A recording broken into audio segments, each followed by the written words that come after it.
Congratulations, Milton. Tonight it's my privilege to introduce Dr. Nancy Zimpher.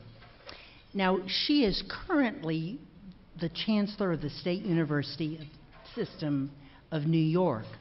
Now, Dr. Zimpher, we're not going to entangle you in our transportation issues, although it did take a while to get from your hotel to here. But I've learned that SUNY is also an authorizer of charter schools in New York. And so we're counting on you to create an objective measure of what we need to know about applications for charter schools before they're approved or denied. We invited her here tonight not because of charter schools and not because she's the Chancellor of the State University System of New York, but because she is a co-founder of the Strive Network. It's a national nonprofit organization originated with the Strive Partnership in Cincinnati and Northern Kentucky in 2006. It was designed to improve a regional education infrastructure that was program-rich and system-poor. Strive's success has come very much like the Civic League, by significant investments of time, talent, and treasure by cross-sector community leaders committed to prioritizing education for the region.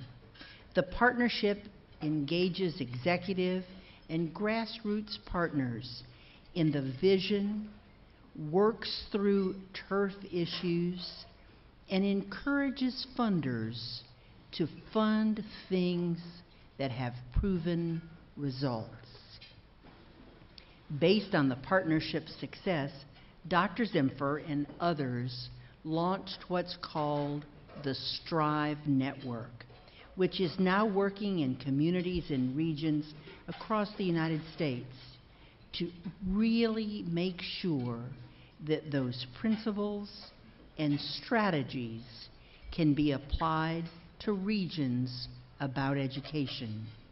As I was reading materials about Strive, the one phrase that caught my eye, a phrase that sounds like the Civic League, is Strive, building civic infrastructure to prioritize education.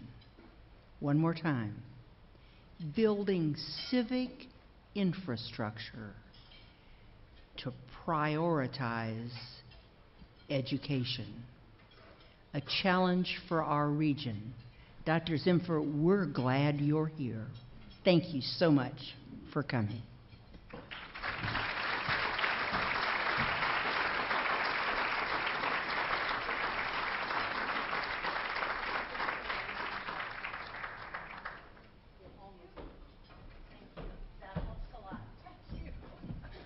Well, good evening, everybody. I didn't trust my shoes and the steps, and I knew I needed a clicker, so all is well.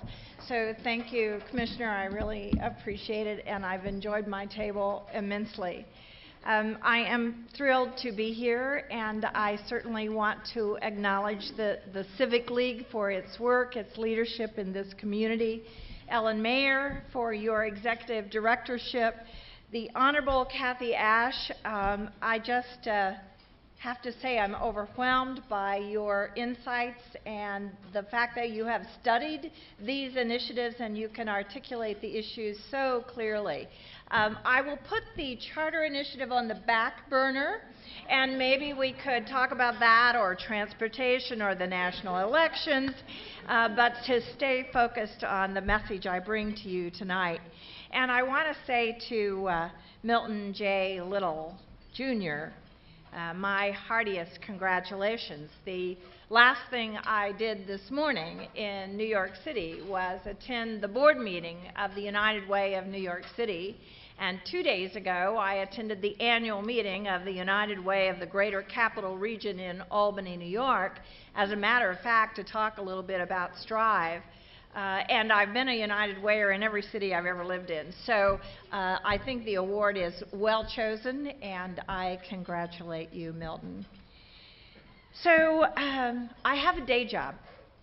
The State University of New York is huge. It's the largest public university system in the country. We have 64 campuses. 30 of them are community colleges, and the interesting thing about SUNY, sometimes called SUNY or SONY, but it's really SUNY, is that these diverse sectors, from community colleges to baccalaureate institutions to technical universities, doctoral institutions, and medical schools, all live under one umbrella. And in fact, we've pushed a word into Wikipedia called systemness to, and it's still there, they haven't voted us off the island, to make the point that the whole is greater than the sum of the parts. And if we can, in fact, learn to work together more effectively, we can simply get more done. And that's what I heard in Milton's message, and that will certainly be a great part of my message. So given that I have a day job, everything that you hear me talk about is really an extension of what I have thought to be the proper role of a university, particularly an urban university in a metropolitan region, and where university presidents and heads of urban leagues and civic leagues and United Ways and family foundations and business and industry go beyond their day job to do something really special for the community. So I'm going to tell a story of my experience in Cincinnati and northern Kentucky. The Ohio River runs through them, and I can't tell you how many times I had to say it is not the Great Wall of China. It is just a river with a bunch of bridges, and you can cross those bridges and work effectively together. So in telling that story, I want to assure you that the concept that we honed in Cincinnati has found its way to the state of New York, and now I'm a co-convener of a thing called the Albany Promise in Albany, New York, because I live there part of the time, and I feel that that's yet another way to give back. So I want to talk first about how to situate the problem. I think I've heard you say in my many conversations with you, what is the problem we're trying to solve? And it begins this way. This is New York data. It's similar to what I experienced in Ohio and previously in Wisconsin, and it looks somewhat like what's probably true in Georgia and probably true in Atlanta. So if you were to take 100 ninth graders and track their matriculation through education, you would arrive for every 100 ninth graders, somewhere under 20 of those ninth graders actually making it to a 2-year degree in 3 years or a 4-year degree in 6 years. And I think the thing that's equally frustrating is that even though students make it to the high school finish line, we at SUNY are spending over $80 million a year offering remedial courses. We can't have this in our country. And some of you know that the Schott Foundation of Washington, D.C. recently did a study of African American and Hispanic males and their high school success in this country. Those two groups of young men graduate high school at a rate of 52%. In New York State, 37%. In Rochester, New York, 9%. So these data tell a remarkable story. They create for us, I think, a crisis that we cannot ignore at our own risk. But because I'm a teacher, and I actually began my teaching career in a one-room school in the foothills of the Ozarks, I'm really old, actually. I have to talk a little bit about this. We educate over 5,000 teachers a year at SUNY. Nationally, in 3 years or less, half of the people who go into teaching will be gone after 3 years, particularly in urban settings. We cannot have this kind of teacher turnover in school districts that need high-quality teachers the most. And I can tell you, in urban school districts, in the subjects that frame the Common Core standards, there's even more turnover than the general statistics would imply. And then, I didn't know how to draw this one, but the other challenge we have is that we don't really have a system of public education in America. And I'm not quite advocating that we need a Ministry of Education, but folks, we do not regulate and make policy in any kind of coherent way. At the federal level, K-12, and my colleagues in K-12 know this, we are regulated by the Elementary and Secondary Education Act, was called for a time No Child Left Behind, now anchored by Race to the Top. We regulate higher education in the Higher Education Reauthorization Act, and early childhood is regulated at HHS, Department of Labor, and the same is true with career and workforce. And when you bullet down to the state level and the local level, you see this fragmentation. So quite simply, we set out in Cincinnati to solve the gaps, the achievement gaps, to keep and retain the best of our teachers, and to work more collaboratively than at the federal and state level we have experienced in our lifetime. So I am going to tell a story of Strive. We actually wanted to call it Thrive, but Procter & Gamble was using the word thrive. And so we had to negotiate a little bit. And I will tell you, across this country, in Richmond, Virginia, it's called Bridging Richmond. In Portland, Oregon, it's called All Hands Raised. In Houston, Texas, it's called the All Kids Alliance. I've already told you, in Albany, it's called the Albany Promise. In Rochester, New York, it's called, Rock the Future. So you've got a lot of latitude here. Nobody's prescribing entitlement. But I think this will be most familiar to you. If you think about the Fortune 500 companies in Atlanta, we've already celebrated the United Way. You could imagine the Civic League, the community foundations, the business organizations. These people, in a slow and cumbersome process, which I will talk about repeatedly, finally got themselves to a common table. You know, if you're a Jim Collins, good to great kind of person, this would be the bus. This would be about getting the right people on the bus. And we concluded that we had to do something about the achievement gap in our community. So like all good ideas, it began in a pub.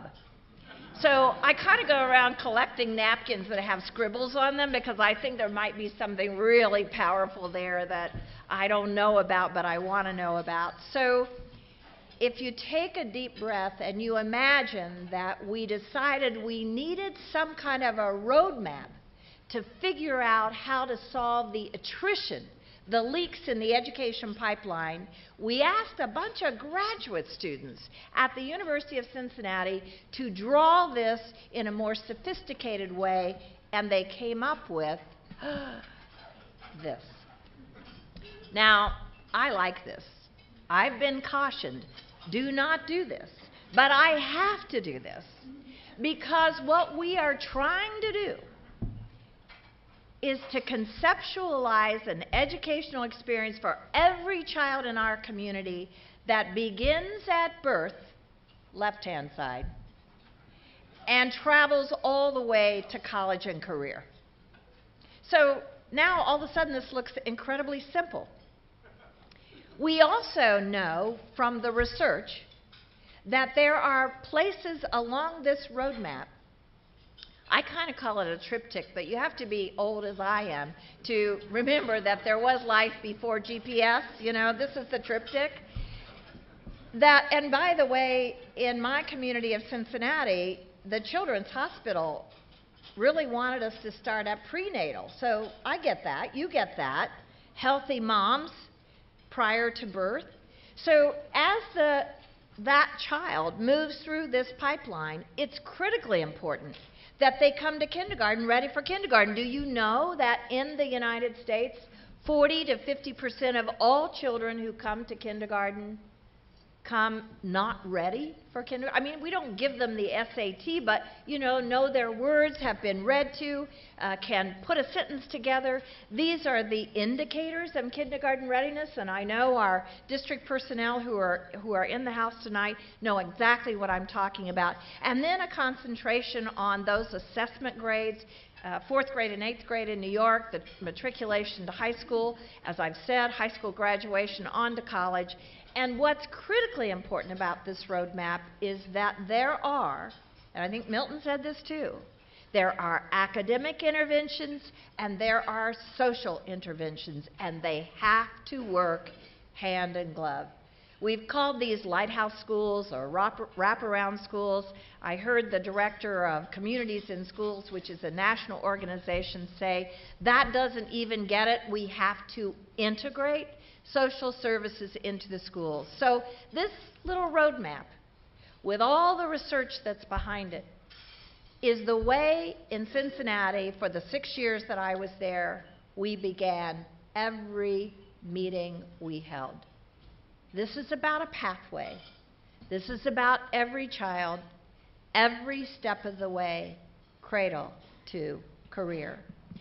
So now, just to say that this idea is generalizable and has gone somewhat viral, we just threw up for you, if you really had it in bold display, 5 or 6 roadmaps that have been created by communities across the country to say to you, you don't have to use Cincinnati's and Northern Kentucky's Strive roadmap. You create your own, barring that you stay with the principles of cradle to career, academic, and social, key indicators along the way. So the point is that we were trying, and we didn't even know this is what we were doing at the beginning. By the way, the Stanford Social Innovation Review has published a pretty impressive article about Cincinnati, and this, Milton, is where they made the point about collective impact. Trust me, Cincinnati did not think it was doing collective impact. It didn't have a name for it, but once the Stanford Social Innovation Review writes about something and they name it, it does go kind of viral. We're just that way. We do things and then academics, of which I am one, come in and tell you what you did, and then you feel better about yourself, That's all I can say. But this notion that we're all doing wonderful things, but it's not translating, it's not moving the dial, that is the big frustration. So one moment in time in Albany, about a year ago, when we were struggling to create a table and build our roadmap and figure out what we were going to do, we had a big white wall, and we just drew this roadmap on the wall. We gave everybody some Post-its, and we said, write down all the initiatives that your organization is committed to, and go put them on the roadmap. And of course, this took a couple of hours, and we got it all done, and we looked at it, and we said, well, if we're doing all this stuff, how come it's not changing the outcome? And the answer, quite simply, is because we're not working smart together. So it is about collective impact. It is about what works for kids, although let me tell you something. How many times have you heard us say it's about the children? It's not about the children. It's about the adults who can't get over ourselves and get out of our own box long enough to figure out what really does work for kids. And I'll tell you about that. In some respects, No Child Left Behind really did put K-12 in the barrel. And higher ed, didn't really want anything to do with that.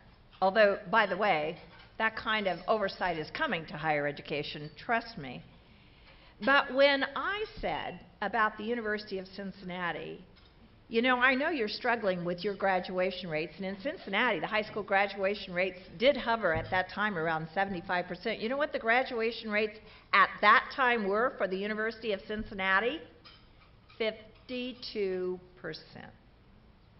So when we began to share our own vulnerability as higher education institutions with the obvious vulnerability of our elementary and secondary colleagues, it really did change the game. Now, I'm a very boastful university president, so I was very quick to say that our matriculation from freshman to sophomore year is 83%, and someday our graduation rate will be 83%, but it was that shared vulnerability that gave me a ticket to this table, because we were just beating up on the school district, and nobody else was taking any responsibility. So the reason we talk now about civic infrastructure is this. We're not going to get a lot of new money to change the way we do things.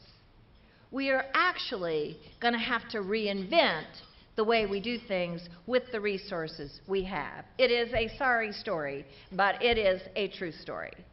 So, unlike the very dynamic Harlem Children's Zone, which you have heard a great deal about and which I live with, we're probably not going to get millions of dollars a year to run this.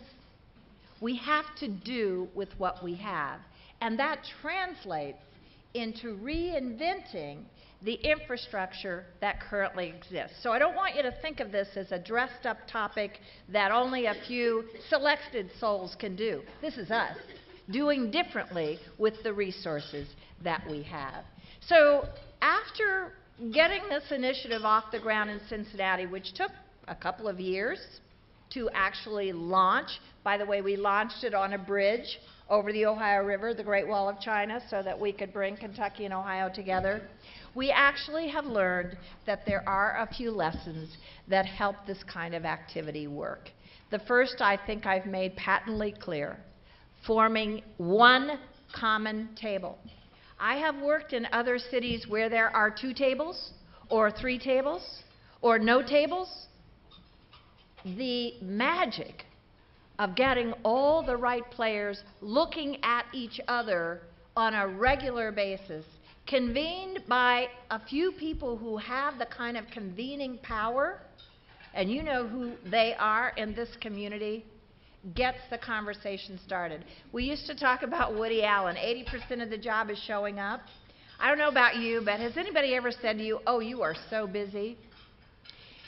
People say that to me all the time. "Oh, you are so busy. I'm sure you don't have time to..." Oh, and you know what I do? I just say, keep the myth alive. Because then when I come to the table as someone perceived to be so busy, how can you not come to the table? How can I be busier than you are and still get to this table? So I would say forming a table, getting the right players at that table, and committing yourself to fix the problem is job one. And it was done in Cincinnati. There are goals set about kindergarten readiness, about 4th and 8th grade success, about matriculation through high school and college. It doesn't vary a lot in Houston. This is their take on what their vision and mission is. This is Richmond. I told you about bridging Richmond. So this one actually happens to be called the Roadmap Project, and this is Seattle, Washington. Secondarily, then, you've got the right people at the table. You've got them committed to seal the leaks in the education pipeline. After all, this is an education agenda. It's not a transportation agenda, although transportation is important. It's an education agenda. And what we've committed ourselves to is to interventions that are known to be effective, not interventions that some philanthropist heard about somewhere else and would like to do in Atlanta. Maybe you've heard that kind of philosophy. You know what we need? We need some more tutoring programs. We need adopt-a-school. We need KIPP schools. We need... What do the data say about that particular intervention? So in Cincinnati, we actually were trained. GE is in Cincinnati, Toyota is in Cincinnati, Procter & Gamble's in Cincinnati. They all do Six Sigma. And I have to tell you, there are 30,000 moving parts in a GE engine built for Boeing. Do you know how many moving parts there are in a 6-year-old? So they had to adjust Six Sigma a little bit, you know, to meet our expectations. But they taught us how to use data and how to report data to the community so that everybody knows what's going on in all sectors to get every kid across the finish line.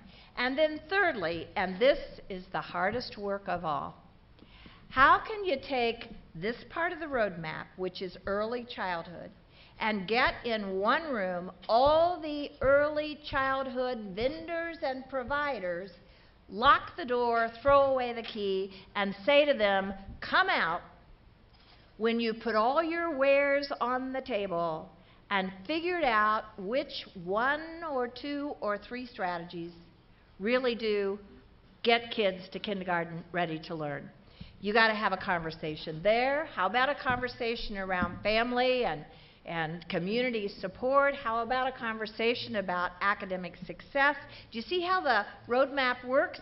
It actually frames where you need action teams, working groups, to come together to focus on evidence-based strategies that really do move the dial. And we held each of these action teams to that very high standard that you go through a data-driven process.